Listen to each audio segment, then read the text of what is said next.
Me llamo Mariana Valdés y a los 69 años pensé que por fin había ganado mañanas tranquilas. Me jubilé hace 3 años después de toda una vida diseñando casas en Mérida, hogares, con cimientos fuertes y líneas limpias de esos que resisten cualquier tormenta. Me gustaba creer que yo misma me había convertido en una de esas casas sólida, equilibrada, inquebrantable. Esa ilusión se desmoronó con 3 golpes firmes en mi puerta. Llegaron rápidos, decididos, como si alguien quisiera anunciar urgencia y autoridad al mismo tiempo. Me quedé helada a medio sorbo de mi café, el sonido resonando en los viejos ventanales. Por un segundo pensé que podría ser Javier, mi abogado, pasando sin avisar. Pero al abrir la puerta no fue la amistad la que me esperaba en el porche. Era mi hijo. Emilio estaba ahí con una camisa impecable y ojos del color de una tormenta, sosteniendo una carpeta tan gruesa que los papeles parecían querer escaparse. La luz de la mañana lo hacía parecer mayor de sus 38 años, demacrado, sin dormir, con esa fatiga que viene de dar demasiadas vueltas sin llegar a ningún lado. No dijo: «Hola, necesito el dinero mañana». Dijo sin rodeos, empujando la carpeta a mis manos: 800.000 pesos. Es por Clara. Se metió en un lío con unos inversionistas. No hay tiempo que perder. La carpeta pesaba más de lo que debería. Cuando alcé la vista, su expresión era la misma que tenía a los 8 años, esperando que yo limpiara la pintura que había derramado. Solo que ahora las apuestas tenían más ceros. Parpadeé una vez. ¿800.000 pesos? Resopló como si ya estuviera siendo poco razonable. Ella confió en las personas equivocadas. Tú tienes el dinero. Puedes hacer la transferencia antes del mediodía. Su tono no era una petición. Era una orden.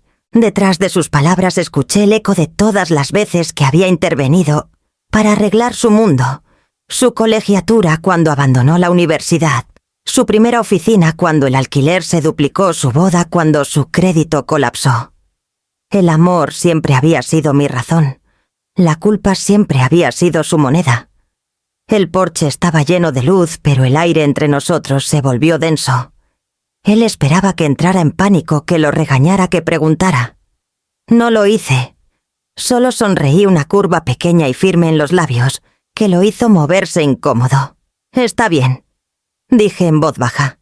«Mañana entonces», asintió aliviado, confundiendo mi calma con consentimiento. Sabía que lo entenderías. Cuando dio la vuelta para irse, la luz del sol rebotó en una esquina de la carpeta, capturando un reflejo tenue de mi propia firma. Mi estómago se apretó. Se veía familiar, demasiado familiar, pero no dije nada. Cuando la puerta se cerró, me quedé ahí un buen rato, el peso de la carpeta aún presionando mis manos. La casa volvió a estar en silencio, aunque algo invisible se había roto bajo su calma. Dejé la carpeta en la mesa junto a mi café intacto. El vapor ya se había desvanecido. Mañana él vendría por su dinero, pero esta noche abriría esa carpeta. La carpeta se quedó en la mesa toda la tarde, su presencia más ruidosa que cualquier voz en la casa. No podía decidirme a abrirla todavía. En cambio, caminé de cuarto en cuarto, dejando que los recuerdos llenaran los espacios donde el silencio se había asentado. Cada rincón de esta casa tenía una historia con el nombre de mi hijo grabado en ella.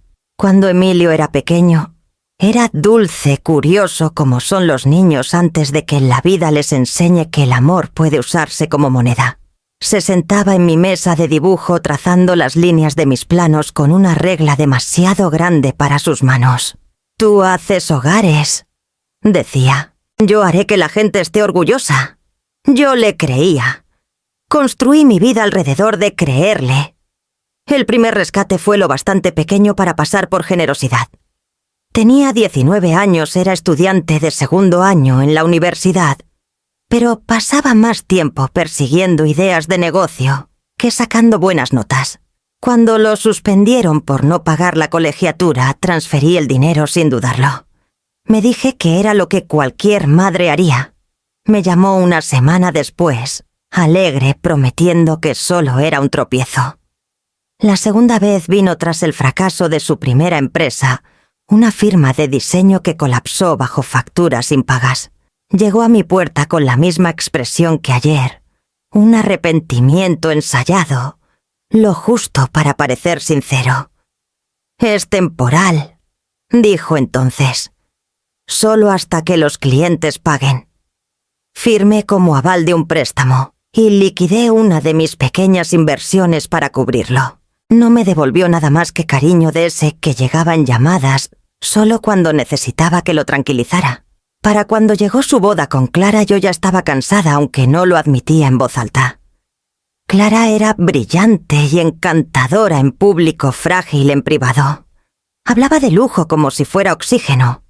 Querían una ceremonia al aire libre bajo árboles de magnolio, de esos que hacen famosa a Mérida. El presupuesto se triplicó antes del primer depósito. «Te lo devolveremos después de la luna de miel», prometió Emilio deslizando mi cheque en su bolsillo.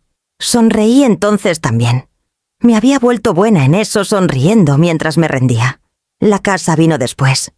Una colonial de ladrillo blanco en una calle tranquila. Clara dijo que se sentía como el éxito. El banco quería un aval.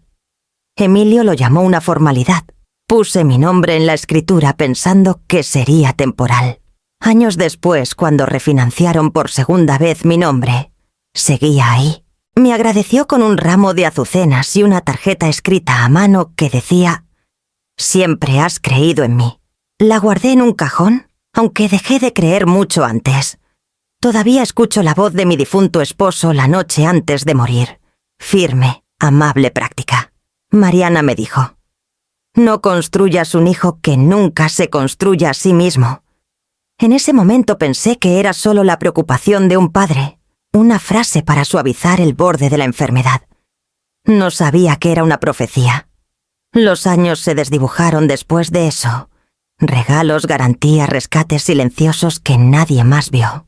Me convertí en el andamio que sostenía una casa que se negabase a sostenerse sola. Cuando la gente alababa la confianza de Emilio, yo reconocía que era algo prestado. Mis manos lo habían construido. Mis ahorros lo habían pagado. Regresé al comedor y finalmente abrí la carpeta. Papel tras papel pasaron bajo mis dedos, algunos con mi nombre, otros con el suyo, algunos con firmas que no recordaba haber firmado. Los números subían como fiebre. 800.000 pesos. Afuera el sol poniente tocaba las ventanas proyectando reflejos pálidos en el vidrio. La casa brilló brevemente como si fingiera estar entera. Por un largo momento me quedé mirando la letra que imitaba la mía, con demasiada perfección. Luego cerré la carpeta y presioné mi palma sobre ella, estabilizando mi respiración. Había pasado una vida arreglando cosas para mi hijo, pero esta vez no lo haría. Al caer la noche la casa se sentía más pequeña, como si las paredes mismas se acercaran para escuchar lo que descubriría.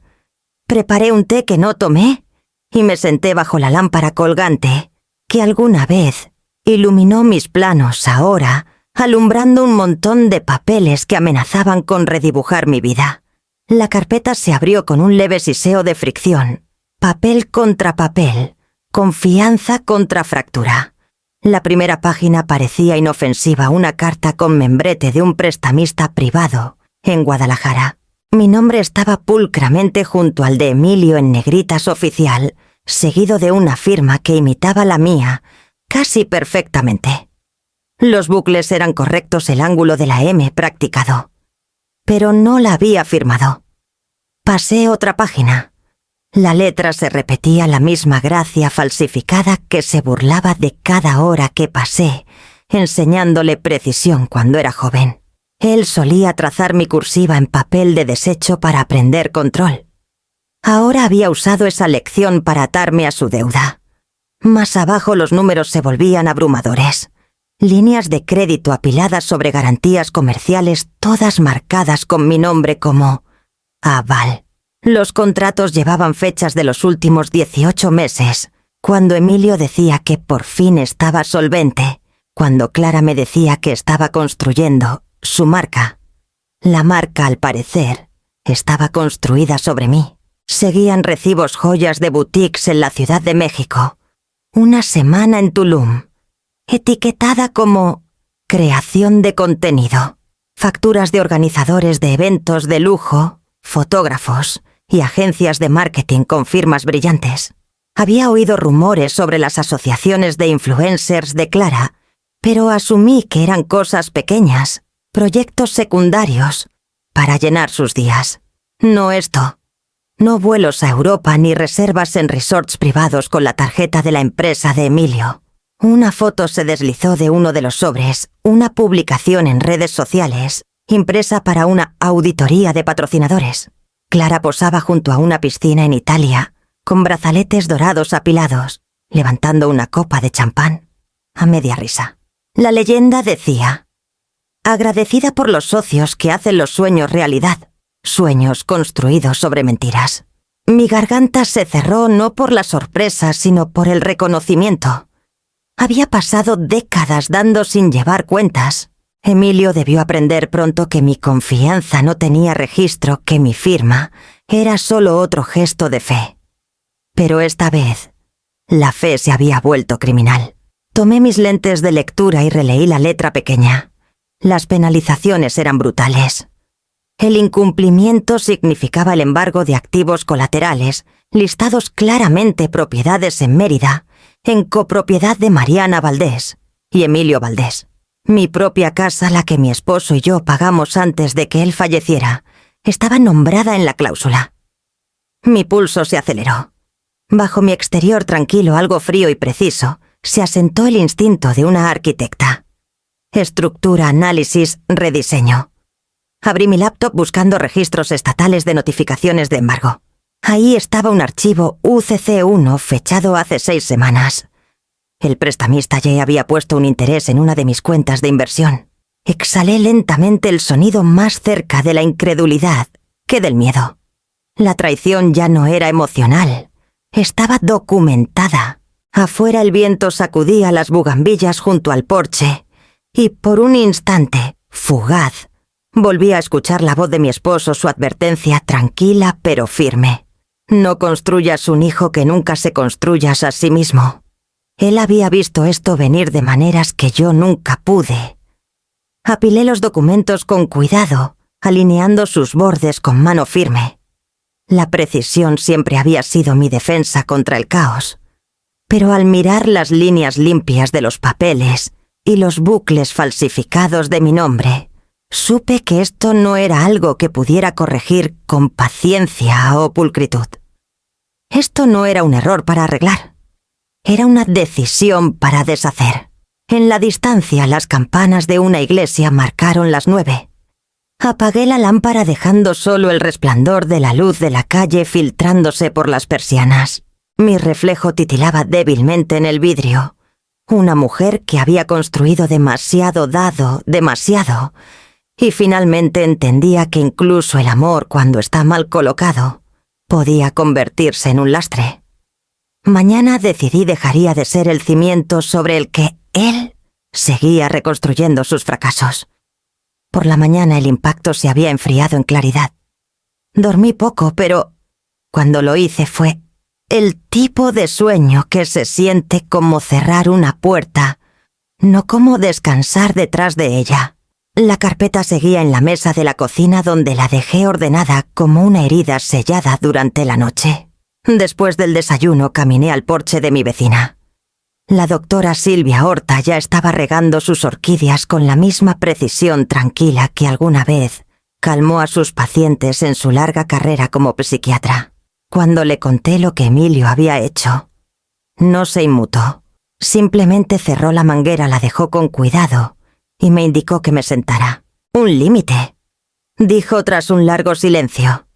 «Es solo arquitectura emocional, Mariana. Tú lo diseñas o alguien más construirá sobre él por ti». Su frase tocó algo profundo. Arquitectura, el único lenguaje que aún entendía mejor que cualquier otro. Miré la fila de macetas en la baranda de su porche, cada una espaciada uniformemente sin hojas que se tocaran. Ella notó hacia dónde miraba y sonrió levemente. Ves, incluso mis orquídeas necesitan límites. De lo contrario, se pudren desde las raíces. Nos sentamos juntas unos minutos dejando que la idea respirara entre nosotras. El aire olía a sal y tierra. Finalmente dije: entonces es hora de que tracen nuevas líneas. Al volver a casa desenrollé una hoja de papel de dibujo en la mesa del comedor. Mis manos se movieron sin dudar, el lápiz deslizándose por la superficie. Esta vez no dibujé casas, sino cuartos que necesitaba reclamar.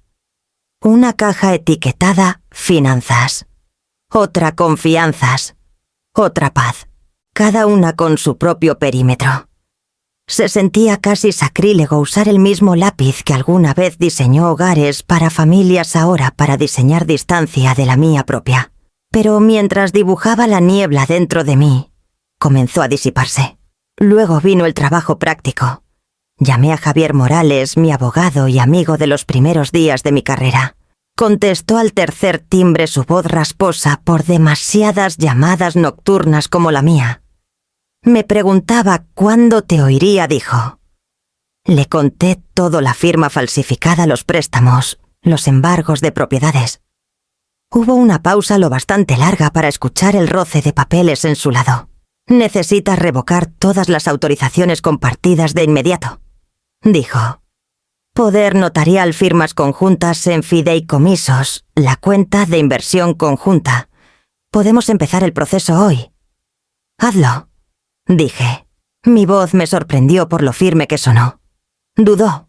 ¿Entiendes las consecuencias, verdad?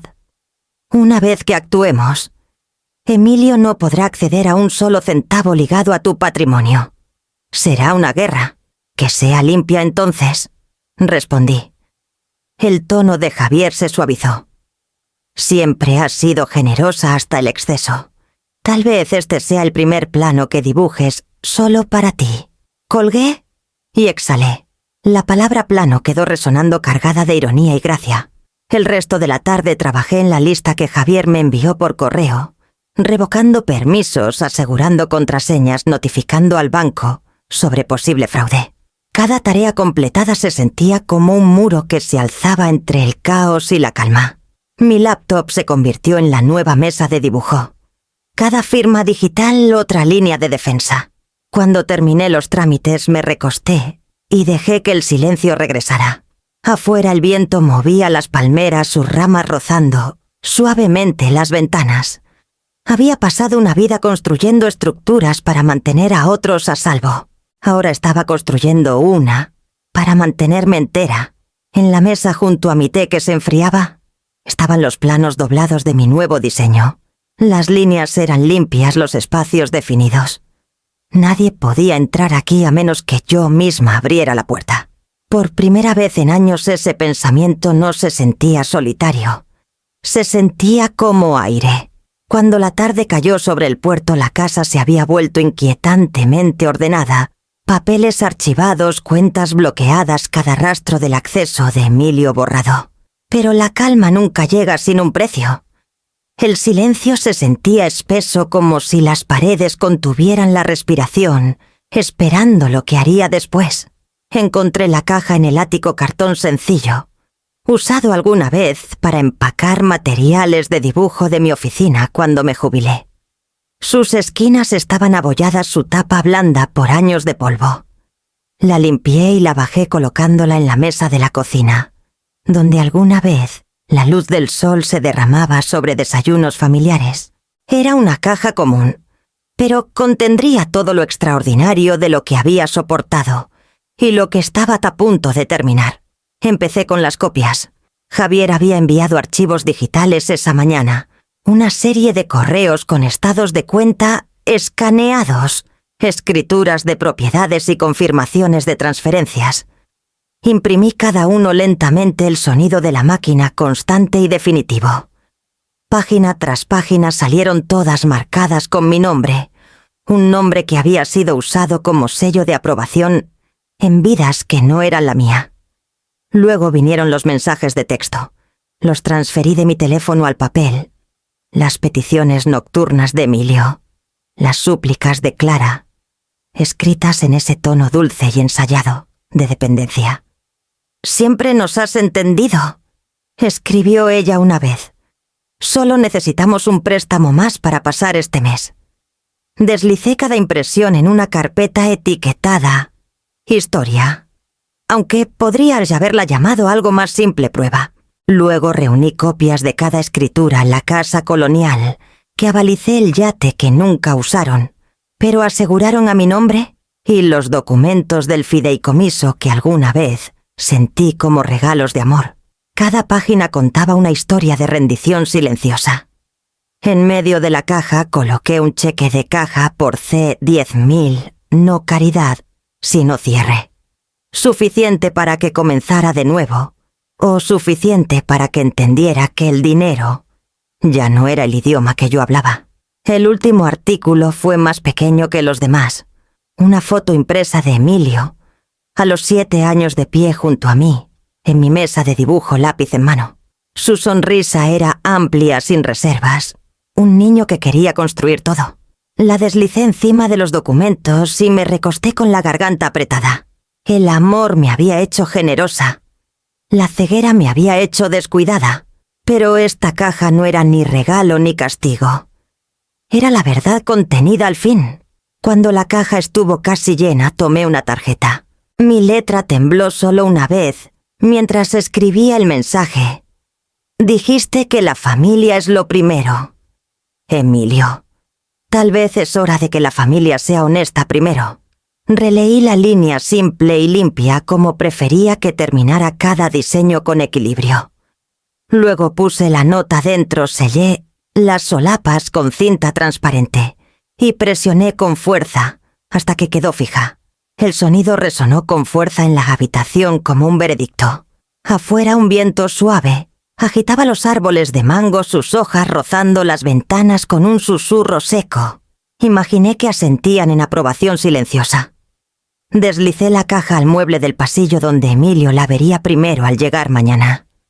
Estaba ahí sin adornos ni disfraces, un centinela silencioso de consecuencias. Me serví un vaso de agua y lo llevé a la ventana. Al otro lado de la calle las luces de los porches parpadeaban una por una, las casas envolviéndose en sus rutinas vespertinas.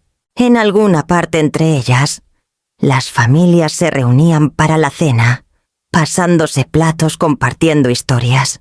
Alguna vez construí mi vida sobre esos rituales creyendo que el amor se medía por lo que ofrecíamos. Ahora, amor significaba dar un paso atrás. El viento del puerto cambió fresco y salado, colándose por la ventana abierta. La caja seguía a la vista desde donde estaba pequeña, cuadrada, insignificante. Pero yo sabía su peso. Llevaba años de silencio y el valor que tomó terminarlos. A medianoche había empacado menos de lo que la mayoría llevaría para un viaje de fin de semana. Algo de ropa, mi pasaporte y la pequeña funda de cuero que guardaba el compás de medición de mi difunto esposo. Un instrumento delicado de latón, con iniciales grabadas tenuemente en la bisagra J&B. No lo había usado en años, pero siempre me recordaba que la precisión podía coexistir con la gracia. Esta noche necesitaba ambas. La casa zumbaba ligeramente con el sonido de los electrónicos y el ritmo lejano del viento del puerto. Me senté en mi escritorio una última vez, revisando cada cuenta que aún llevaba la sombra de Emilio.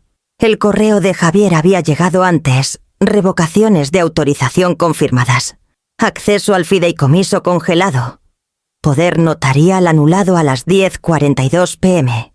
Cada oración se sentía como una pequeña puerta cerrándose. Entré al portal en línea de mi banco y abrí la cuenta final, una que Emilio ni siquiera sabía que existía. Fue la primera cuenta que abrí después de que mi esposo murió. Un lugar donde ahorraba en silencio. No para emergencias, sino para escapar. Transferí los fondos a una línea privada a mi nombre, separada de cada entidad conjunta, cada lazo familiar. La transacción se completó con un leve ping. Por primera vez en años mi dinero era mío. En la mesa de la cocina la caja esperaba sellada, silenciosa, lista para que él la encontrara. Había escrito su nombre en la parte superior, con marcador negro. La letra era firme sin titubeos. Ya no parecía la madre que alguna vez firmaba permisos escolares o cheques de Navidad. Parecía un límite. Afuera la calle estaba vacía. Mérida dormía bajo una niebla baja que difuminaba la luz de los faroles en halos dorados. Activé la alarma de la casa, revisé cada pestillo de ventana y me detuve frente al espejo del vestíbulo. La mujer que me miraba no parecía alguien que huía. Su cabello estaba recogido pulcramente, su abrigo planchado, su rostro tranquilo. Pero sus ojos tenían algo más. No exactamente miedo, más bien el dolor silencioso de alguien que había pasado una vida siendo confiable y finalmente se atrevía a ser impredecible. A las 2 de la mañana pedí un taxi al aeropuerto. El conductor llegó 20 minutos después, un hombre de unos 30 años con música suave sonando bajo. Ofreció ayudarme con mi maleta, pero negué con la cabeza. Era lo bastante ligera para llevarla sola. La ciudad se desplegó por la ventana mientras conducíamos intersecciones vacías, escaparates oscuros, farolas, parpadeando sobre calles empedradas. Cada esquina guardaba recuerdos el primer día de clases de Emilio Cenas con mi esposo, en el pequeño restaurante italiano que ya no existe, la noche que firmé la escritura de la casa que construí, ladrillo por ladrillo. Cuando cruzamos el puente sobre el río Grijalba, el agua abajo brillaba débilmente bajo la luz de la luna. El conductor me miró por el retrovisor. «Va lejos, señora». «Lo bastante lejos», dije. La terminal estaba casi desierta cuando llegamos. El aire olía a café y detergente, como siempre pasa en los aeropuertos antes del amanecer. Pasé por el control de seguridad lentamente, mi mente deshilando imágenes de la vida que dejaba atrás. En la sala de espera encontré un asiento tranquilo junto a la ventana. Mi teléfono vibró una vez. Un mensaje de Emilio enviado una hora antes. «Pasaremos a primera hora mañana». Apagué la pantalla y la guardé en el bolsillo de mi abrigo. Cuando llegó el llamado al abordaje me levanté y caminé hacia el estrecho puente de luz que llevaba al avión.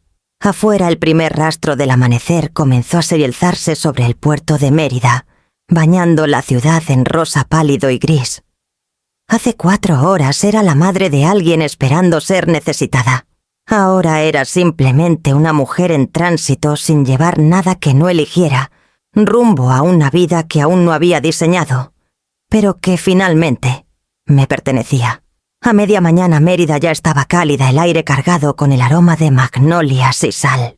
El coche de Emilio giró en mi calle, la misma donde aprendió Antaciam a andar en bicicleta, donde yo lo animé mientras tambaleaba hacia la libertad. Estacionó en la banqueta, las llantas crujiendo suavemente sobre hojas caídas. Clara iba en el asiento del copiloto con gafas de sol, lo bastante grandes para ocultar su expresión. No había dormido, su lápiz labial estaba corrido, y la frágil sonrisa que llevaba era más para los vecinos que para él. «¿Está en casa, verdad?», preguntó Clara revisando su teléfono. «Dijiste que lo prometió», dijo. «Mañana», respondió Emilio. Su tono era plano pero seguro, como alguien acostumbrado a ser obedecido. «Sabe que no debe hacerme esperar». La casa apareció a la vista. Ladrillo blanco, persianas negras, un porche, envuelto en silencio. No había coche en la entrada. No había movimiento tras las cortinas. Solo la luz del sol destellando en la manija de latón y el zumbido leve de las chicharras en el calor. Emilio aceleró el paso al subir los escalones. La puerta principal no cedió al girar la manija. Cerrada.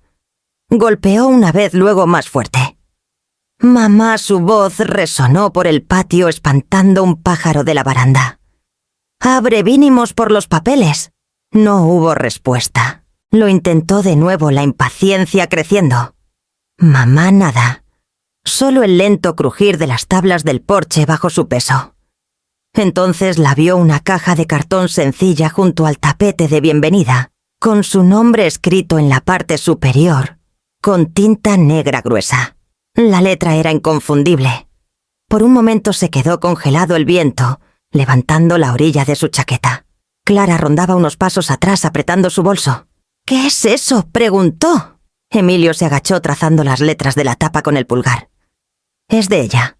Levantó la caja sorprendido por su peso y la llevó a la mesa del porche. La cinta se estiró y rasgó bajo sus dedos el sonido cortante en el aire de la mañana. Dentro encontró pilas ordenadas de papeles, contratos, estados de cuenta, transferencias, todos con el nombre de su madre junto al suyo. Debajo una carpeta más pequeña marcada «Prueba». La abrió y vio copias de cada deuda, cada transacción que pensó que había ocultado. Clara se acercó más, su perfume demasiado dulce, su voz temblorosa. «¿Qué es esto?». No respondió. Su respiración se aceleró mientras pasaba las páginas, los ojos saltando sobre números y fechas. En el fondo de la pila estaba un cheque de caja por C10.000 y una sola tarjeta. La letra era de ella. Dijiste que la familia es lo primero. Tal vez es hora de que la familia sea honesta primero. La mandíbula de Emilio se tensó. Tragó con fuerza las palabras borrosas en su visión. Clara alcanzó el cheque, pero él lo retiró mirando en cambio. La foto metida debajo, el mismo de niño, sonriendo, en una mesa de dibujo junto a su madre. Se fue, dijo en voz baja. Clara frunció el ceño. ¿A dónde? No respondió. Se quedó ahí en el porche rodeado de luz solar y el zumbido tranquilo del mundo, avanzando sin él. Los papeles susurraban en el viento leve, murmurando verdades que él se había negado a ver. La casa permaneció en silencio. La puerta permaneció cerrada. Y por primera vez Emilio entendió que el silencio podía ser más fuerte que la ira. La caja seguía abierta en la mesa del porche cuando Clara notó el pequeño dispositivo USB negro, escondido en una esquina. Brillaba ligeramente bajo la luz del sol, medio enterrado bajo la pila de registros impresos. «¿Qué es eso?», preguntó su voz débil. Emilio lo tomó girándolo en sus dedos. No había etiquetas, solo una tira de cinta adhesiva con una palabra escrita. «Escucha». Miró hacia la casa como esperando que su madre apareciera detrás de la puerta lista para explicar. Pero las ventanas permanecían oscuras, el aire quieto. Encontró el altavoz portátil que ella siempre guardaba junto al columpio del porche. Conectó el dispositivo en su puerto y presionó reproducir. Al principio solo se escuchó estática el sonido del aire, moviéndose por una habitación vacía. Luego la voz de Mariana llenó el espacio baja y uniforme, el mismo tono que usaba cuando le enseñaba a dibujar líneas rectas de niño. Emilio comenzó la grabación. «Si estás escuchando esto, ya abriste la caja. Pensé en decir esto cara a cara, pero la verdad rara vez sobrevive una discusión. Así que lo digo aquí con calma, sin interrupciones». Clara dio un paso atrás. La voz del altavoz resonó por el vecindario, tranquilo, suave, pero inconfundible. «He incluido copias de cada transferencia, cada escritura, cada garantía que hice por ti y por Clara. No hay enojo en estas páginas, solo matemáticas. Las matemáticas de años creyendo que el amor significaba rescatar. Las matemáticas de errores repetidos y renombrados como emergencias». La mano de Emilio se apretó en el borde de la mesa. El sonido del ritmo mesurado de su madre parecía alcanzar algo dentro de él, reordenando algo que había construido para durar su certeza. «Me dijiste que la familia es lo primero», continuó su voz, pero nunca notaste lo que eso costaba. «Mi jubilación, mi crédito, la casa que tu padre y yo construimos con décadas de mañanas tempranas y plazos nocturnos. Nunca quise venganza, Emilio. Quise responsabilidad». La pausa que siguió fue deliberada. El leve eco de papeles crujiendo se escuchó en la grabación, como si estuviera pasando las mismas páginas que él ahora sostenía. «No es venganza», dijo. «Es un recibo». Clara retrocedió como si la hubieran golpeado. «Apágalo», susurró. «Por favor, apágalo». Pero Emilio no se movió. Miró el altavoz, los ojos fijos en la forma de la voz de su madre. Clara cambió la grabación. «Espero que un día entiendas que las apariencias no son seguridad. Debí intentar comprar paz con bolsas de diseñador y encanto prestado. No te odio. Solo me niego a financiar tu actuación». Clara presionó una mano temblorosa contra su boca. La luz del sol atrapó sus lágrimas antes de que pudiera secarlas. El último minuto de la grabación fue más tranquilo, casi tierno. Si queda algo entre nosotros que valga la pena salvar, que sea la honestidad. Les dejé pruebas de todo porque ya no discutiré más. He pasado una vida hablando suavemente para ser escuchada por gente que nunca escuchó. Ahora el silencio dirá el resto. El audio se cortó. El porche quedó en silencio salvo por el roce de los papeles, mientras una brisa agitaba la caja abierta. Emilio permaneció inmóvil. Su reflejo brillaba en el vidrio de la puerta cerrada. Más viejo, más pequeño, menos seguro. La confianza que alguna vez llenó cada palabra que decía se había adelgazado en incredulidad. Clara alcanzó su brazo, pero él se apartó. El altavoz seguía en la mesa mudo ahora, pero el sonido de la voz de su madre parecía permanecer en el aire firme, inquebrantable, y más fuerte que cualquier cosa que él pudiera responder. Para el final de la semana, el silencio en Mérida se rompió en rumores. Lo que comenzó como susurros en la empresa de Emilio sobre cheques atrasados y facturas perdidas, pronto se endureció en algo más pesado. Los clientes llamaban, los proveedores se retiraban, y para el viernes por la mañana, uno de sus socios había presentado una queja formal ante la Junta. La primera vez que su nombre apareció en el periódico local de negocios, no fue junto a palabras como expansión o premio. Estaba en un artículo titulado Auditoría en curso para Desarrollo Valdés, tras irregularidades financieras descubiertas. Emilio lo leyó solo en su oficina con las persianas a medio bajar, el zumbido de su computadora fuerte contra el silencio. Los números en la pantalla eran un laberinto de rojo: notificaciones, de sobregiro, cuentas congeladas, un retiro no autorizado, que se rastreaba directamente al fideicomiso que su madre acababa de revocar. Las llamadas comenzaron antes del mediodía. Cheque. Primero de inversionistas, luego de abogados. Cada voz educada cortante del tipo que dice que la caída ya ha comenzado. Señor Valdés, necesitaremos acceso a todos los registros financieros. Señor Valdés, hay preocupaciones sobre gastos personales con tarjetas corporativas. Señor Valdés, recomendamos cooperación total. Respondió a todas con la misma insistencia cansada de que todo podía arreglarse, que era temporal. Pero su voz se quebró cuando uno mencionó una citación. Para el segundo día incluso el mundo de Clara comenzó a encogerse. Su marca en línea, imágenes cuidadosamente curadas de lujo y risas, estaba de repente bajo asedio.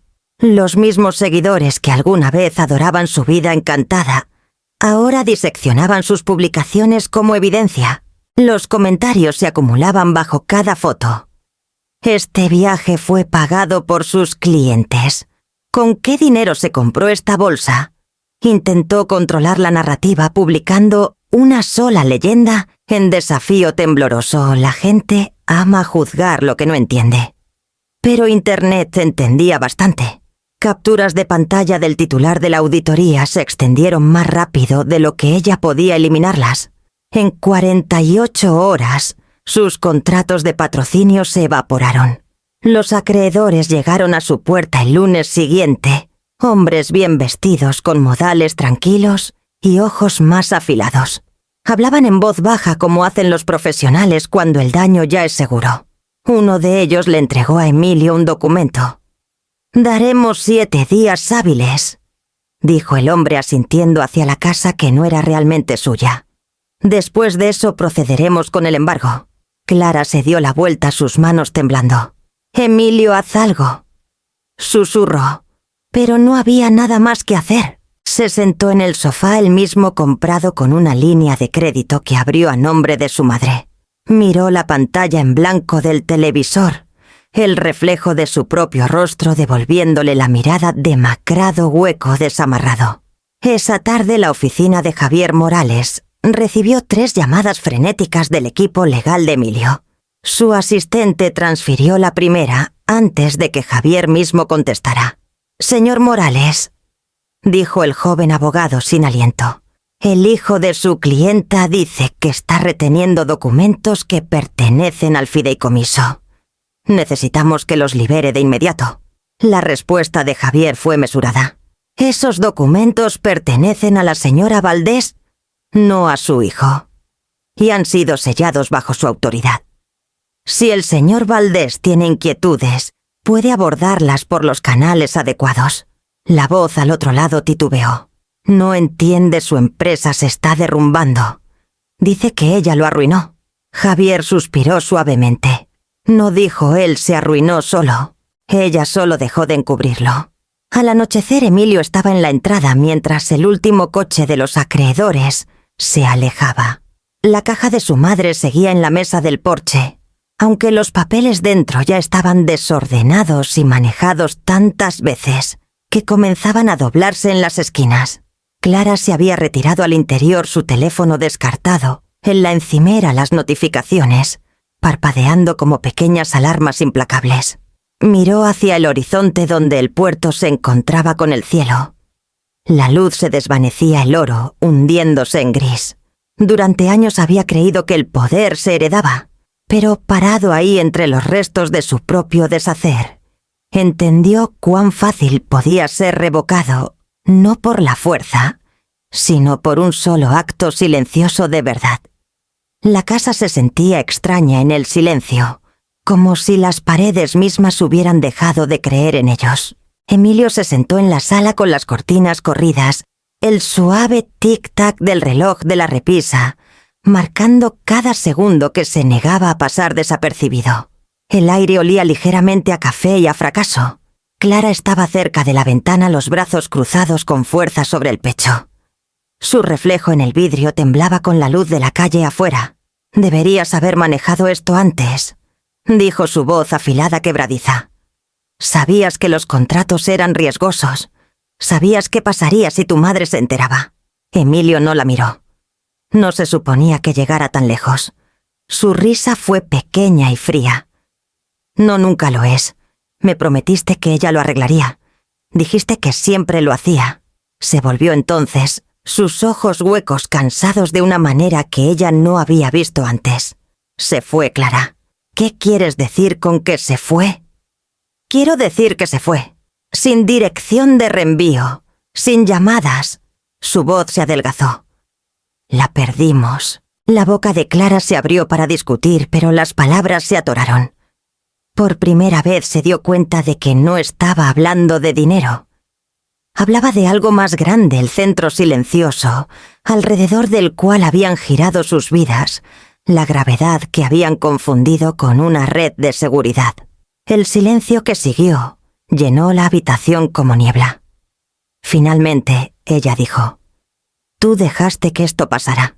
Él miró sus manos, las manchas de tinta de los documentos que había manejado antes, como si la culpa lo hubiera marcado en un idioma que no podía lavar. No dijo suavemente: «Yo hice que esto pasara». Clara se acercó. «¿Tienes idea de lo que nos has hecho?» «¿A mí?» No respondió. Se levantó del sofá y caminó hacia la estantería donde descansaba una sola foto enmarcada detrás de una capa de polvo. La levantó con cuidado. Era vieja, bordes desgastados, colores desvaídos. Su madre estaba en el patio trasero, la luz del sol cayendo sobre sus hombros, su mano descansando en su cabeza, mientras él sonreía a la cámara. Un niño aún lo bastante pequeño para creer que el mundo lo esperaría. El vidrio sobre la foto atrapó la luz de la lámpara, devolviéndole su reflejo dos versiones del mismo hombre, una en promesa, otra en consecuencia. Se sentó de nuevo aún sosteniendo el marco. Clara se alejó paseando. «Podemos reconstruir», dijo. «Podemos encontrar inversionistas. Podemos». No la interrumpió. «No podemos». Su voz se quebró en la última palabra apenas audible. Ella era la única razón por la que alguien confiaba en mí. Sin ella solo soy ruido. Clara se congeló dándose cuenta de que la certeza en la que había construido su vida, su confianza, su encanto, su acceso, se derrumbaba en tiempo real. Emilio puso la foto en la mesa y presionó sus dedos contra el vidrio, trazando la curva de la sonrisa de su madre. Un dolor profundo creció en su pecho, lo bastante agudo para sentirse físico. Nunca había pensado en ella como frágil, Nunca imaginó que pudiera elegir la distancia sobre el deber. Ahora entendía, no lo había dejado para castigarlo. Lo había dejado porque finalmente creía que no cambiaría si ella se quedaba. Cerró los ojos y por primera vez en años, el silencio a su alrededor se sentía como pérdida, en lugar de desafío. El departamento daba al puerto de Mérida, un pequeño segundo piso con pintura blanca descascarada y ventanas que temblaban suavemente cuando el viento cambiaba. Para la mayoría parecería temporal, un lugar de paso entre vidas. Para mí era suficiente. La primera mañana allí desperté antes del amanecer. La habitación estaba fresca, el aire ligeramente salado, y el sonido lejano de las olas rozaba el silencio como una respiración. Preparé café en una pequeña estufa, lo serví en una taza desportillada y me quedé junto a la ventana mientras la luz se abría sobre el agua. Las gaviotas giraban sobre los muelles, sus gritos cortando el amanecer. Por primera vez en meses, no había teléfono vibrando, ni timbre sonando, ni voz pidiendo algo. Solo espacio. Llené el silencio con cuidado, regando un helecho en maceta, ordenando mis lápices de dibujo en un frasco viejo, colocando el compás de latón de mi esposo en el alféizar donde la luz del sol podía tocarlo. La rutina siempre había sido mi forma de reconstruir. Un acto pequeño y deliberado, tras otro. Al tercer día comencé a caminar por el puerto en las mañanas, siguiendo los senderos de ladrillo gastados que bordeaban la marea. El ritmo de los pasos contra la piedra se sentía como meditación. Contaba los barcos, las gaviotas, los suspiros del viento a través de los aparejos. Cada sonido me recordaba que la quietud no tenía que significar ausencia. Una semana después, hubo un golpe en mi puerta. Este fue suave, familiar. Al abrir, la doctora Silvia Horta estaba ahí, su bufanda de lino, ondeando ligeramente en la brisa. Sostenía una bolsa de papel que olía levemente a té de jengibre y pan fresco. «Me arriesgué», dijo con una sonrisa. «No eres la mujer más fácil de encontrar». La dejé pasar señalando la mesa junto a la ventana. Echó un vistazo al departamento, notando la simplicidad, la silla solitaria, la manta doblada, el silencio. «Ya hiciste este lugar tuyo», dijo. «Supongo que necesitaba un nuevo plano». Nos sentamos frente a frente mientras el té se infusionaba. Afuera el puerto brillaba en azul plateado, del tipo de color que cambia si lo miras demasiado. «Javier me dijo que cerraste todas las cuentas compartidas», dijo suavemente. «Esa es una paz valiente». «No se siente valiente», admití. «Solo se siente quieta». Ella asintió. La quietud puede ser aterradora después de una tormenta. La gente confunde el silencio con soledad. Tracé un círculo en el borde de mi taza. «¿Y qué es realmente?» «Libertad», dijo. «Del tipo que no requiere perdón». Miré por la ventana. El agua se movía sin fin, pero sin prisa, jalando y regresando en su propio tiempo. «Pensaba que la libertad significaba escapar», dije. «Pero ahora se siente como algo más tranquilo. Como elegir dónde pararte y no disculparte por ello». Ella sonrió, extendiendo la mano sobre la mesa para descansar sobre la mía. «Eso es exactamente. Dejaste de ser su ancla. Ahora puedes ser tu propia orilla». Pasamos la tarde hablando, no del pasado, sino del presente. Las plantas que planeaba comprar para el balcón. La clase de arte en el centro comunitario, al otro lado de la calle. La idea de enseñar otra vez, no arquitectura, sino resiliencia. La doctora Horta me contó que se jubiló hace años, pero aún visitaba a sus pacientes cuando más la necesitaban. «Nunca dejamos de construir personas», dijo. «Solo aprendemos a usar diferentes materiales». Cuando se fue, el puerto brillaba dorado bajo el sol poniente. La vi caminar por la calle hasta que desapareció en la esquina, su bufanda, ondeando como una despedida silenciosa. Me volví hacia la ventana y capté mi reflejo débilmente espejeado en el vidrio. Las líneas en mi rostro eran las mismas, pero algo en mis ojos había cambiado. Menos expectativa, más calma. La marea susurraba contra el muelle y el aire olía ligeramente a sal y posibilidad. Por primera vez en años no sentía espera dentro de mí. Sentía presencia. Y eso pensé podría ser suficiente. La lluvia comenzó justo después de medianoche, un tamborileo lento contra las ventanas que coincidía con el pulso suave de la marea del puerto. Estaba leyendo bajo la luz de una lámpara una novela delgada que no seguía realmente cuando el teléfono en la encimera comenzó a vibrar. La pantalla brilló con un número desconocido. Por un momento, pensé en dejarlo sonar hasta el silencio. Pero una intuición tranquila que no podía explicar, me hizo contestar. «Abuela». La voz era pequeña e incierta. «Soy Daniel». Me senté derecha. «Daniel». La voz de mi nieto tembló a través de la línea. «Papá está llorando». «Mamá se fue. Se fue anoche. No sé qué hacer». La lluvia se intensificó afuera, un tamborileo rítmico que llenó la pausa antes de que pudiérase hablar. Daniel tenía 12 años, lo bastante mayor para entender que algo se había roto demasiado joven para saber cómo arreglarlo. «¿Dónde estás, pequeño?» «En casa», susurró. «Ha estado en su oficina todo el día. No come. Sigue diciendo que lo arruinó todo. Puedes hablar con él». Mi pecho se apretó un dolor familiar extendiéndose por la calma que había construido con tanto cuidado. Cerré los ojos viendo a Emilio, a esa misma edad sentado en los escalones del porche, con las rodillas raspadas negándose a llorar, porque quería ser fuerte para mí.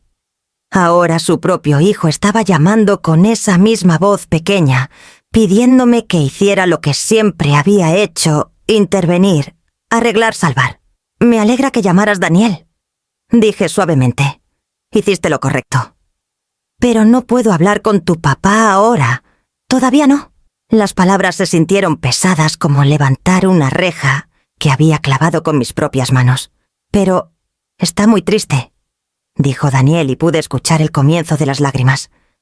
«Sigue diciendo que te perdió». Presioné mis dedos contra el puente de mi nariz, estabilizando mi respiración. «No me ha perdido», susurré. «Solo está aprendiendo dónde estoy parada».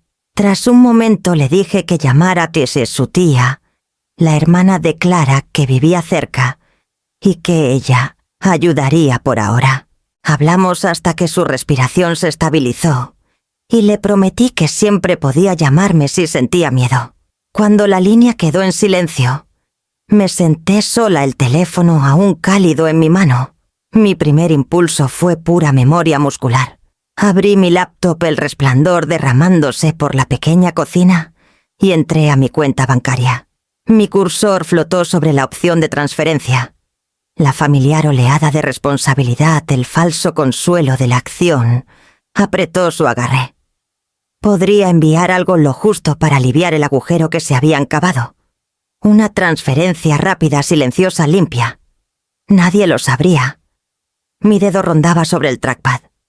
Entonces, desde la esquina de la mesa vi un papel doblado, el contrato de límites, que la doctora Horta y yo escribimos meses atrás.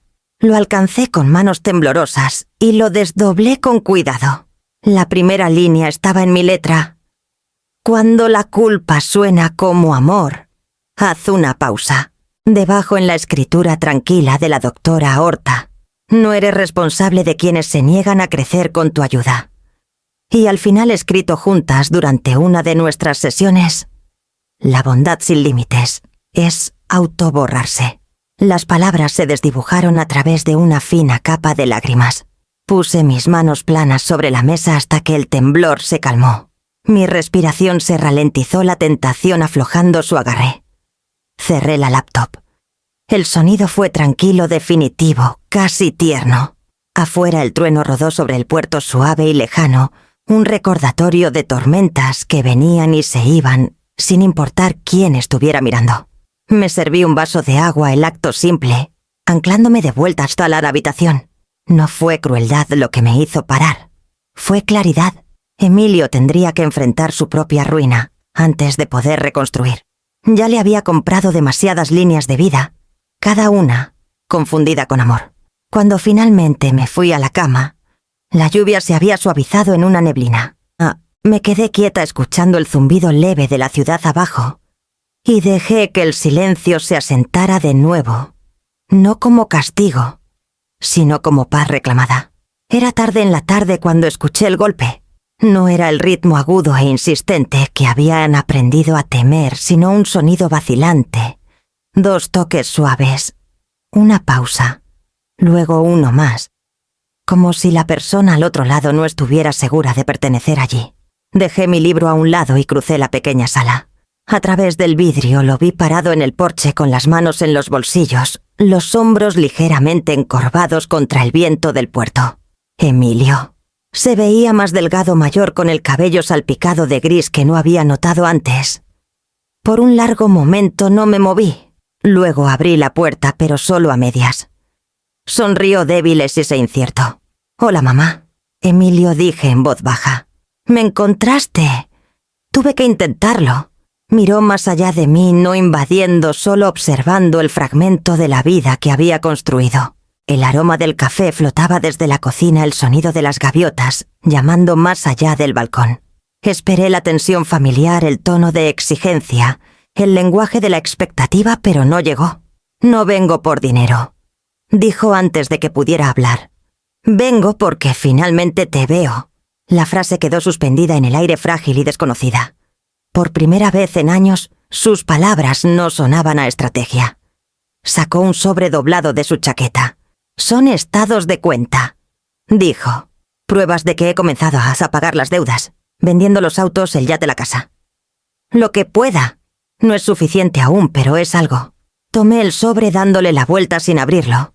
«No tenías que traer esto». «Sí tenía», dijo. «Porque necesitaba mostrarte que puedo sostenerme solo, que tal vez tenía razón todo el tiempo». La luz de la tarde cambió suavizando su rostro y por un momento vi al niño que había sido el que construía fuertes en el patio trasero y prometía diseñar algo hermoso algún día. El dolor que creció dentro de mí ya no era enojo. Era el duelo silencioso de reconocer cuánto tiempo habíamos perdido aprendiendo la misma lección desde lados opuestos del amor. Miró las tablas del porche bajo sus zapatos. Clara se fue. Dejó la ciudad. Dijo que necesitaba encontrarse donde no pudiera seguirla. «No la culpo», asentí esperando. «Pensé que venía a disculparme», dijo finalmente la voz temblorosa. «Pero eso no es suficiente, ¿verdad?» «Un lo siento no arregla nada». No dije suavemente. «Pero puede empezar algo nuevo». Me miró a los ojos entonces y vi el esfuerzo que le tomó no apartar la mirada. «Te extraño», dijo.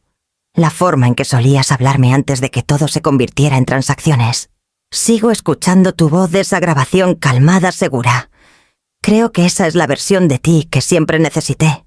Salí al porche cerrando la puerta suavemente detrás de mí. El aire olía a sal y lluvia. «Siempre tuviste esa versión», dije. «Solo no escuchaste hasta que dejó de decir sí», asintió tragando con fuerza. «Lo sé, y no te pido que abras la puerta. Solo quería que supieras que lo estoy intentando». Puse una mano en su brazo. Fue un gesto pequeño, pero cargaba años de peso. «Intentar es bueno», dije. «Pero la paz no es algo que se pide prestado, Emilio. Hay que construirla». Exhaló un sonido entre alivio y arrepentimiento. «Entonces, empezaré ahí». El viento del puerto se agitó de nuevo trayendo el leve clang de los aparejos contra los mástiles. Dio un paso atrás, sus ojos brillando en la luz que se desvanecía. «Cuídate, mamá», dijo. Asentí. «Tú también». Se volvió y caminó hacia su coche, su figura haciéndose más pequeña contra el resplandor del sol poniente.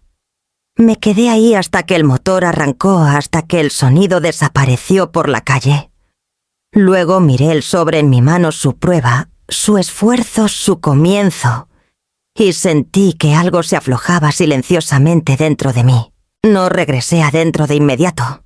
Me quedé en el porche, el viento rozando mi cabello, y dejé que el aire se llenara con el ritmo constante de la marea. No era ni perdón ni despedida, solo una quietud lo bastante amplia para ambos. La carta llegó un miércoles por la mañana, doblada cuidadosamente dentro de un sobre sin dirección de retorno. La letra en el frente era inconfundible, inclinada elegante, la misma cursiva que Clara usaba en tarjetas de cumpleaños hace años, cuando el encanto aún le salía fácil. Di vueltas al sobre en mis manos por un largo momento antes de abrirlo. El papel dentro era color crema, la tinta azul oscuro. Querida señora Valdés, no estaba segura de tener el derecho de escribir esto, pero luego pensé en cuántas veces usé su silencio como permiso y me di cuenta de que tal vez es hora de hablar con honestidad. Leí la primera línea 2 veces antes de continuar. Las palabras se sentían vacilantes, despojadas del barniz que solía recubrir todo lo que Clara decía. Cuando conocí a Emilio pensé que el amor significaba que me cuidaran. Confundí la comodidad con el afecto y el dinero con la seguridad. Usted dio ambas cosas tan fácilmente que comencé a creer que la bondad era infinita como agua corriendo de una llave. La usé sin preguntar de dónde venía. Puse la carta en la mesa, la esquina temblando ligeramente bajo la brisa de la ventana abierta. Afuera las gaviotas se lanzaban sobre el puerto sus llamadas agudas y fugaces. Después de que usted se fue, todo colapsó más rápido de lo que podía fingir. La marca, los patrocinadores, las personas que decían admirarme todo, se fue en un mes. Al principio culpé a Emilio, luego a usted, luego a cualquiera que escuchara. Pero eventualmente no quedó nadie. Ese tipo de silencio te obliga a enfrentarte a ti misma. Imaginé a Clara en algún lugar lejos de Mérida, tal vez, en una habitación rentada con paredes demasiado brillantes, sentada en una mesa como la mía, luchando por convertir el arrepentimiento en coherencia. Ahora trabajo. No en marketing, ni diseño, ni ninguna de las cosas que solía presumir. En una pequeña tienda de artículos para el hogar en la calle Reforma. Salario mínimo, largas horas sin seguidores mirando. Doblo sábanas, surto velas, barro el piso. El primer día lloré en el baño porque alguien me pidió que limpiara un derrame y no sabía cómo. La gerente, una mujer de mi edad llamada Ruth, me dio un trapeador y dijo: «Es solo agua. No tienes que tenerle miedo a arreglar cosas». Hice una pausa sonriendo levemente ante esa línea. Había poesía en su simplicidad. Ahora tomo el autobús al trabajo. Guardo mi teléfono en mi bolso en lugar de en la mano. A veces la gente ni me nota y se siente como un alivio. Gano lo suficiente para pagar el alquiler de un departamento pequeño con paredes delgadas y una llave que gotea pero es mío. Nadie firma los cheques más que yo. Cada viernes cuando imprimen el comprobante de pago lo sostengo un segundo más de lo que debería como prueba de que existo por mis propios términos. El siguiente párrafo vino más tembloroso, la tinta más oscura en lugares donde la pluma debió detenerse. No espero perdón. Solo quería que supiera que ahora veo lo que intentó enseñarme sin palabras. Usé su bondad como moneda y la devalué. Pero estoy aprendiendo lo que significa ganar. Por primera vez, creo que entiendo la fuerza que se necesita para no rescatar a Elin. Elgin. Sentí un calor subir por mi garganta, parte tristeza, parte orgullo. Las palabras eran imperfectas, pero cargaban peso. El arrepentimiento verdadero rara vez venía pulido. Emilio también está intentando. Visita más a Daniel. Cocina. A veces habla de usted en voz baja, como si temiera deshacer la pequeña paz que ha hecho. Dijo que le dijo que construyera su propia calma. Creo que finalmente está aprendiendo cómo. La carta terminó simplemente: «Gracias por irte cuando lo hiciste. Creo que fue lo único que pudo salvarnos. Clara». Me quedé ahí un largo rato. Después de terminarla, el papel suave bajo mis dedos. Afuera la luz del puerto cambiaba el oro atrapándose en las ondas del agua. Durante años había pensado en Clara solo como la fuente de nuestro deshacer, una órbita que alejaba a Emilio de sí mismo. Pero ahora, leyendo sus palabras, la vi diferente, una mujer desprendiendo la vanidad como pintura vieja, aprendiendo el lento oficio de la honestidad. Doblé la carta con cuidado y la puse junto al compás en el alféizar. El latón brilló bajo el sol de la tarde firme y verdadero, señalando siempre Hacía algo real incluso cuando temblaba. El centro comunitario estaba a 2 calles del puerto. Un edificio de ladrillo con un pizarrón afuera que anunciaba clínicas gratuitas y programas después de clases en cursiva imperfecta. Los martes una sala en el 2º piso era mía. El letrero en la puerta decía: Clase vespertina, finanzas personales y límites. Debajo en letras más pequeñas: Instructora M. Vale. Escogí el seudónimo tras un mapa que alguna vez tuve sobre mi escritorio. Los valles eran refugios donde la gente podía recuperar el aliento. Se sentía correcto enseñar bajo un nombre que prometía un lugar para descansar. La primera noche 9 mujeres tomaron sillas en un círculo suelto. Una auxiliar de enfermería llamada Junia. Una chef de repostería reiniciando tras un divorcio, Colette. Una ama de llaves de Hotel Reina cuya voz tembló cuando dijo que era mala con los números. Y al fondo, una joven madre llamada Sabel con un cuaderno ya abierto y un monitor de bebé enganchado a su bolsillo. Me miraron con esa mezcla de esperanza y sospecha que reconocía de los espejos. ¿Puedes mostrarme un camino que no me cueste más de mí misma? Pasé un folleto de una página titulado La arquitectura de decir no. No era un manifiesto. Era un plano. Un rectángulo pequeño etiquetado. Ingresos alimentaba 3 cuartos conectados. Esenciales, futuro, alegría. Fuera del pasillo corría una puerta marcada. Culpa que llevaba a un armario pequeño deliberadamente estrecho. Había dibujado una línea gruesa a través de un umbral. Puerta de tu propiedad. Vamos a construir una casa juntas, dije. No con tabla roca. Con lenguaje y elecciones. Un límite es solo un muro que tú mantienes. Reina levantó la mano. ¿Y si alguien golpea fuerte? Si es familia, refuerzas. Los soportes, respondí. Y pones el cerrojo de tu lado. Comenzamos con lo básico: calcular el salario neto real, desentrañar la letra pequeña de préstamos predatorios. Los números se suavizaban cuando pertenecían a la historia de alguien, así que hablamos historias primero. Colette había avalado a un compañero que desapareció. Sabel enviaba la mitad de su paga a una hermana que prometía reembolsar después de que empiece el nuevo trabajo. Junia tenía 3 tarjetas de crédito y llamó a una de ellas. Emergencia. Esa tarjeta no es tu salvavidas, dije dibujando un rectángulo en la pizarra, luego sombreando una esquina. Esto sí, 3 meses de gastos construidos, un peso deliberado a la vez.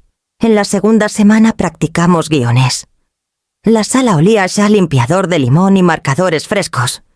Escribí frases y les pedí que repitieran después de mí, hasta que las sílabas encajaran en sus bocas. No puedo financiar eso. No estoy disponible para esta conversación esta noche. Mi respuesta es no, y no está en discusión. Sable rió nerviosamente la primera vez y apretó el monitor de bebé más fuerte contra su camiseta. Para la tercera repetición su voz dejó de temblar. Vi sus hombros levantarse y asentarse en una nueva forma, como un tejado, encontrando su ángulo. Cuando las preguntas se volvieron dolorosas, mantuve mi historia cerca del hueso. Una vez, avalé a alguien que amaba hasta meterlo en un hoyo, les dije. Pensé que la bondad les enseñaría. No fue así. Solo me borró. No nombré a Emilio ni a Clara. No tuve que hacerlo. La sala entendió. Después de la clase, se quedaban a apilar sillas a hacer pequeñas preguntas que cargaban gran historia. Junia presionó un papel doblado en mi mano, su presupuesto revisado, el primero que había escrito sola. Agregué una línea llamada «Silencio», dijo avergonzada. «Para un libro y un boleto de autobús a la playa a veces». Bien, dije. La alegría no es una fuga, es una viga de soporte. El director del centro, un hombre delgado llamado Amos, que usaba el mismo cardigan suave cada semana, me detuvo en el pasillo al salir. «Estás llenando la sala», dijo. «Estamos pensando en agregar otra noche». «Estaré aquí», le dije. Y lo decía en serio. Caminando a casa tracé el borde del puerto respirando metal y sal. Al otro lado del agua los aparejos sonaban contra los mástiles como un metrónomo. En mi bolsillo el compás de latón se calentaba contra mi palma firme, incluso cuando el viento cambiaba. Pensé en todas las puertas que mantuve abiertas demasiado tiempo, cómo dejaron entrar un clima que deformó los pisos de mi vida. Esta noche había enseñado a extrañas a lijar sus umbrales y colgar nuevas bisagras. Se sentía menos como enseñar y más como reparar. De vuelta en el departamento puse mis notas en la mesa y abrí la ventana. El helecho en el alféizar había crecido demasiado para su maceta. Lo replantaría este fin de semana. Le daría a que sotieta sus raíces espacio para extenderse sin enredarse. Preparé té del tipo que le gustaba traer a la doctora Horta y me quedé escuchando el puerto hasta que la tetera se apagó sola. Antes de acostarme, saqué un pequeño paquete del cajón, una cinta de llaves viejas que encontré mientras empacaba la casa que dejé atrás. Garaje, portón lateral, oficina, un almacén que ya no rentaba. Las pasé por mis dedos una por una, el metal fresco y familiar. Mañana pasaría por la ferretería en la calle Reforma, por alambre delgado y un aro de madera simple. Había un espacio vacío en el balcón que pedía sonido, no ruido, sino algo ligero que pudiera atrapar el viento y recordarme que el cierre aún puede cantar. Puse las llaves junto al compás y apagué la lámpara. La habitación se asentó a mi alrededor sin complicaciones, sostenida por decisiones que finalmente estaba dispuestas a mantener. Afuera la marea se enroscaba y desenroscaba contra el muelle tan confiable como la respiración, y en algún lugar al otro lado de la ciudad, mi hijo estaba aprendiendo a medir sus días sin mi firma. 6 meses después, Mérida se había deslizado en su temporada más suave. La luz primaveral se derramaba sobre el puerto plateada, en el agua dorada en los tejados. El aire llevaba el aroma limpio de sal y jazmín. Las puertas de mi balcón estaban abiertas dejando que la brisa vagara libremente por el pequeño departamento que hacía tiempo había dejado de sentirse temporal. En la mesa junto a la ventana estaban las piezas que había estado guardando, un aro de alambre e hilo de pesca delgado y un puñado de llaves de casas viejas. Cada una venía de un lugar que alguna vez llamé mío la puerta principal de la casa, en la calle Itzá, el garaje donde Emilio construyó su primer modelo, incluso el portón del taller de mi difunto esposo. Pasé los dedos por ellas, sus bordes frescos y familiares, y las ensarté una por una. Cuando levanté el carillón terminado, las llaves se tocaron ligeramente produciendo un sonido distinto a lo que había planeado, brillante e incierto, casi tímido. Sonreí. Algunas músicas solo pueden hacerse con cosas que ya han cumplido su propósito. El golpe en la puerta vino justo cuando colgué el carillón en el balcón. Esta vez no fue alarmante. Fue suave, rítmico, como alguien siguiendo el tiempo con el viento. Javier Morales estaba ahí, sosteniendo una bolsa de papel marrón que olía levemente a canela y café. Su cabello plateado estaba más largo ahora, un poco salvaje en los bordes. Pensé en ver si mi clienta favorita aún sabe tomarse una mañana libre. Dijo: «¿Jubilada recuerdas?». Bromeé haciéndome a un lado para dejarlo entrar. Las mujeres jubiladas no dirigen la mitad de los talleres de la ciudad sobre límites. Respondió: «Ellas duermen la siesta. O juegan golf». Nos sentamos en la pequeña mesa, el carillón sonando suavemente detrás de nosotros. Javier sirvió café en tazas disparejas y miró hacia el balcón. «Esas llaves suenan a confesión», dijo. «Son más ligeras de lo que parecen», respondí. «Tal vez porque ya no las cargo». Sonrió. «Leí el artículo sobre tu clase en el periódico local. La arquitectura de decir no. Has comenzado algo, Mariana. El centro dice que la asistencia se ha duplicado. Solo enseño lo que tuve que aprender a la fuerza». Asintió serio ahora. Y Emilio dudé. Solo un momento. Me envía actualizaciones a veces. Pequeñas. Está consultando para una firma de construcción. Irónicamente diseñando casas otra vez. Nada extravagante. Solo trabajo estable. Eso es bueno, dijo Javier suavemente. Ambos construyeron algo nuevo entonces. Comimos en un silencio amigable. La brisa del puerto se colaba por la puerta abierta trayendo risas de la calle abajo, niños corriendo, un perro ladrando la vida desplegándose sin invitación. Me golpeó como la paz no llegaba en grandes gestos, sino en sonidos cotidianos, finalmente, sin amenaza. Cuando Javier se fue me quedé en el balcón. El carillón se mecía suavemente la luz del sol destellando en el metal. Me apoyé en la baranda y cerré los ojos. Durante años había medido el amor en sacrificios, tiempo, dinero, perdón. Pensé que dar sin pausa probaba devoción, pero parada ahí, rodeada de aire que no me pedía nada, entendí algo más simple. El amor construye, pero los límites preservan. Al acercarse el atardecer, el puerto brillaba en ámbar suave. Los barcos se mecían en la distancia como recuerdos de movimiento lento. Susurré las palabras que se habían convertido en mi credo silencioso. El amor me construyó. Los límites me salvaron. El carillón respondió con una cascada suave de notas. Dentro mi helecho había crecido salvaje, las hojas derramándose sobre el alféizar. No las podé. El crecimiento aprendí no siempre necesitaba pulcritud, necesitaba espacio. Puse mi taza vacía en el fregadero, lavé mis manos y dejé que el agua tibia corriera un poco más de lo necesario. Afuera el viento volvió a moverse por las llaves y por primera vez en mucho tiempo, el sonido no me recordó puertas cerrándose.